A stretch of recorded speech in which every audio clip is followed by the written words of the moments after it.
Hello everyone, welcome back to the channel. मेरा नाम है जीनत और आज इस वीडियो में हम लोग क्लास 9 की मैथ की एक्सरसाइज 4.1 डिस्कस करेंगे।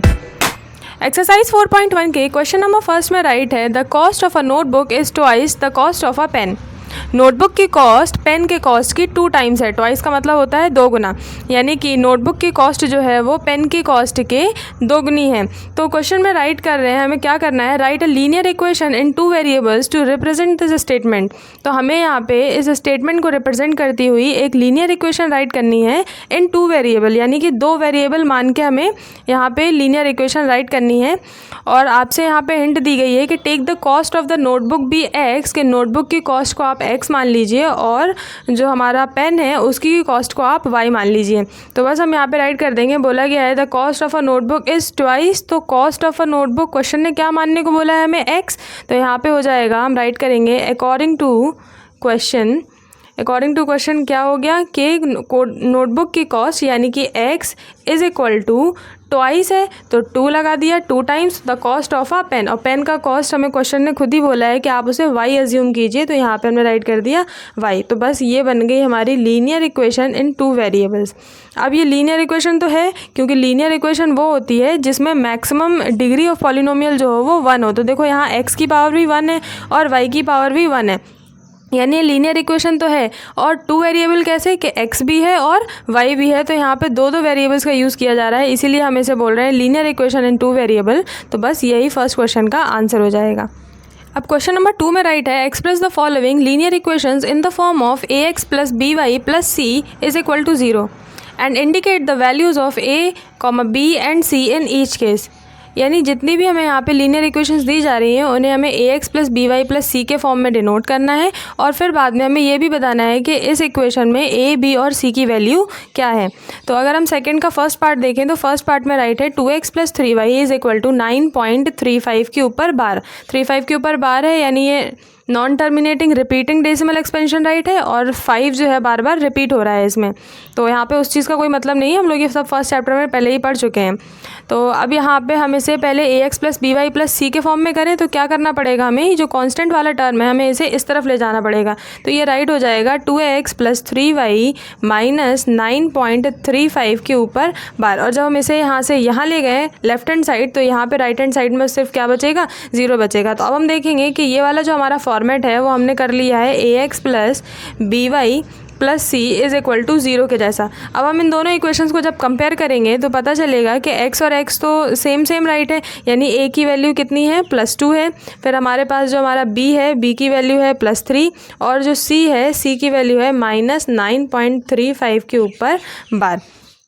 अब सेम इसी तरह से हम इसका सेकंड पार्ट देखेंगे। सेकंड पार्ट में राइट है x minus y upon 5 minus 10 is equal to 0। अब यहाँ पे हमें क्या है कि किसी भी चीज़ को लेफ्ट हैंड साइड या राइट हैंड साइड में ले जाने की ज़रूरत नहीं, क्योंकि ऑलरेडी ये फॉर्मेट जो है वो इस तरह से ही राइट है जिस तरह क्वेश्चन ने बोला है। तो बस यहाँ पे हम कंपेरिजन वाली इक्वेशन राइट करेंगे कि ax plus by plus c is equal to 0। अब इन दोनों को जब हम कंपेयर करेंगे तो क्या होगा कि a की वैल्यू कितनी है, x के आगे कुछ भी नहीं है यानी 1 होगा मल्टीप्लाई में, a की वैल्यू कितनी हो गई 1। इसी तरह से b की वैल्यू अगर हम देखें तो b की वैल्यू हो जाएगी y का कोफिशिएंट। तो y का कोफिशिएंट क्या है, -1/5, तो यहाँ पे हो जाएगा -1/5। और c का कोफिशिएंट अगर हम देखें यानी c देखें कांस्टेंट टर्म देखें तो c क्या है, -10 है। तो यहाँ पे a b c की वैल्यू क्या हो गई, a की हो गई 1, b की हो गई -1/5 और c की हो गई -10। ध्यान रखें आपको यहाँ पे विद साइन लेना होगा क्योंकि हम यहाँ कोफिशिएंट लेंगे और कोफिशिएंट का मतलब क्या होता है, जिसका भी कोफिशिएंट ले रहे हैं उसको छोड़ के उसके साथ जो भी मल्टीप्लाई में है वो सब आपको राइट करना होगा। जैसे यहाँ पे y का कोफिशिएंट देख रहे थे तो y को छोड़ करके y के साथ जो कुछ राइट है यानी माइनस का साइन यहाँ पे 1 और नीचे 5, तो ये -1/5 हो गया। चलिए नेक्स्ट स्लाइड में इसके आगे के पार्ट्स देख लेते हैं। तो अब इसके थर्ड पार्ट में राइट है -2x plus 3y is equal to 6। तो हम इस कांस्टेंट को पहले लेफ्ट हैंड साइड पे लेके जाएंगे तो ये हो जाएगा -2x plus 3y minus 6 plus 6 हो गया माइनस, और जब हम इसे यहाँ से यहाँ ले गए तो यहाँ पे कुछ भी नहीं बचेगा यानी हम राइट कर देंगे 0। बस अब हम इसे कंपेयर कर देंगे ax plus by plus c is equal to 0 से, तो हमें मिल जाएगी a b c की वैल्यू। तो a की वैल्यू यहाँ से क्या हो गई, a की वैल्यू हो गई -2 x का कोफिशिएंट, और जो b की वैल्यू है वो क्या होगी, y का कोफिशिएंट, तो b की वैल्यू हो गई +3, और जो हमारा c है यानी जो कांस्टेंट टर्म है वो है -6। तो ये हो गए हमारे थर्ड पार्ट के a b c की वैल्यूज़। अब आ जाते हैं हम फोर्थ पार्ट में। तो फोर्थ पार्ट में राइट है x = 3y। ठीक है, तो अब इसे भी हम एक तरफ ले जाएंगे इन दोनों टर्म्स को, तो x तो इधर है तो हम 3y को भी इधर ले जाएंगे, तो ये हो जाएगा x - 3y = अब क्योंकि यहाँ कुछ भी नहीं बचा है तो हम यहाँ राइट कर देंगे 0। अब हम इसे अपनी इक्वेशन से कंपेयर करेंगे जो कि है ax + by + c = 0। तो अब यहाँ देखिए x का कोफिशिएंट क्या है हमारे पास a, तो a यहाँ पे देखें अगर तो वैल्यू क्या होगी 1, क्योंकि कुछ भी नहीं है मल्टीप्लाई में यानी 1 होगा मल्टीप्लाई में। फिर उसके बाद हम b को देख लें, y का कोफिशिएंट, b क्या होगी y का कोफिशिएंट, तो y क्या है, y का कोफिशिएंट क्या है -3।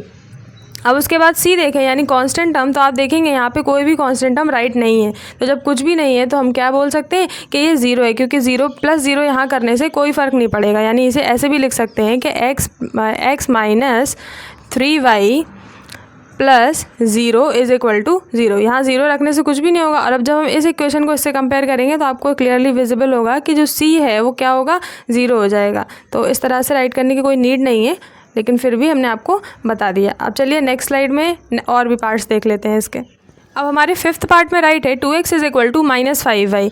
तो अपनी इक्वेशन की तरह इसे दिखाने के लिए हमें पहले -5y को इधर लाना होगा, तो ये हो जाएगा 2x + 5y। अब क्योंकि कांस्टेंट टर्म नहीं है तो आप चाहें तो यहाँ पे +0 रख सकते हैं ताकि बाद में समझने में दिक्कत ना हो। और यहाँ पे जब कुछ नहीं बचा तो क्या राइट कर दिया हमने, 0, क्योंकि यहाँ 0 रखने से कोई फ़र्क नहीं पड़ेगा, +0 करने से क्या ही फ़र्क पड़ जाएगा। बस अब हम इस इक्वेशन को कंपेयर करेंगे तो ये हो जाएगा ax + by + c = 0। तो a की वैल्यू कंपेयर की तो कितना आई 2, b की वैल्यू कितनी हो जाएगी यहाँ से 5, और c की वैल्यू हो जाएगी 0।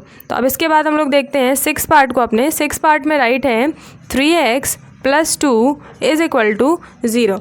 यहाँ पे हमसे a, b और c की वैल्यू पूछी गई है। तो हम पहले ये सारी तो पहले ही एक तरफ राइट है सारी चीज़ें, तो बस हम डायरेक्ट कंपेयर करेंगे। तो यहाँ हो जाएगा ax + by + c = 0। तो a क्या होता है, x का कोफिशिएंट, तो यहाँ x का कोफिशिएंट क्या है 3। फिर b क्या होता है, y का कोफिशिएंट, तो आप देखेंगे y वाला टर्म यहाँ पे है ही नहीं, तो हम बोलेंगे कि b की वैल्यू जो है वो 0 हो जाएगी। और अगर c की वैल्यू देखें तो c की वैल्यू यानी कांस्टेंट टर्म वो क्या है 2। तो ये हो गई हमारे a b c की वैल्यू सिक्स पार्ट के लिए। अब नेक्स्ट हमारे पास सेवन्थ पार्ट है। सेवन्थ पार्ट में राइट है y - 2 = 0। तो इसे भी हम कंपेयर करेंगे, तो यहाँ पे डायरेक्ट हमने राइट किया ax + by + c = 0। यानी x का कोफिशिएंट a होता है, तो क्योंकि यहाँ x है नहीं तो यहाँ पे a की वैल्यू हो जाएगी 0। अब हम b देखें तो b होता है y का कोफिशिएंट, तो यहाँ पे y का कोफिशिएंट क्या है +1, तो हमने 1 राइट कर दिया। उसके बाद c की वैल्यू देखें विद साइन, तो c की वैल्यू क्या है कांस्टेंट टर्म -2। तो ये हो गई सेवन्थ पार्ट की a b c की वैल्यू। अब नेक्स्ट पार्ट है हमारे पास एट्थ पार्ट। एट्थ पार्ट में राइट है 5 = 2x। तो पहले हम इस 2x को इक्वल के उस तरफ ले जाएंगे, तो ये हो गया 5 - 2x = 0। क्योंकि यहाँ कुछ भी नहीं बचा तो हम 0 राइट कर देंगे, क्योंकि सारी चीज़ें तो हम लेफ्ट हैंड साइड पे ले गए। अब हम अपनी इक्वेशन राइट करेंगे, क्या है ax + by - c = 0। आप चाहें तो इसको रीअरेंज करके भी राइट कर सकते हैं कि -2x + 5, तो वो भी ठीक रहेगा और ऐसे भी कोई दिक्कत नहीं है। तो x का कोफिशिएंट यानी कि ये है x का कोफिशिएंट क्या है -2, तो a की वैल्यू क्या हो जाएगी -2। और b के लिए यहाँ पे हमें y है ही नहीं, जब y है नहीं तो उसका कोफिशिएंट क्या हो जाएगा 0 हो जाएगा।